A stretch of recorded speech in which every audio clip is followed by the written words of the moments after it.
માહિતી મુજબ ટ્રકની અંદર ઇલેક્ટ્રોનિક પંખાઓની આડમાં દારૂની પેટીઓ છુપાવીને લવાઈ રહી હતી। પોલીસે તપાસ કરતા અલગ અલગ બ્રાન્ડની કુલ 225 પેટી દારૂ મળી આવી હતી। બજાર કિંમત ₹25 લાખથી વધુ થાય છે। પોલીસે સ્થળ પરથી એક આરોપીને ઝડપી પાડ્યો। સાથે જ ટ્રક, પંખા, દારૂ મળી કુલ 93 લાખથી વધુનો મુદ્દામાલ જપ્ત કરવામાં આવ્યો છે। શામળાજી પોલીસે અંગે પ્રોહિબિશન હેઠળ ગુનો નોંધ્યો અને આગળની તપાસ શરૂ કરી છે। શામળાજી પોલીસે મોટી માત્રામાં દારૂનો જથ્થો ઝડપી પાડ્યો। શામળાજી અણસોલ બોર્ડર ચેકપોસ્ટ પરથી દારૂ ઝડપાયો છે। ટ્રકની અંદર ઇલેક્ટ્રોનિક પંખાઓની આડમાં દારૂ લઈ આવ્યો હતો।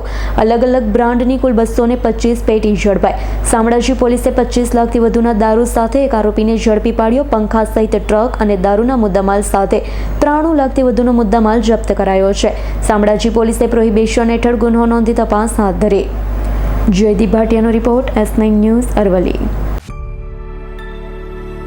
અમારી તમામ માહિતીથી અપડેટ રહેવા માટે જોડાયેલા રહો S9 ન્યૂઝ સાથે।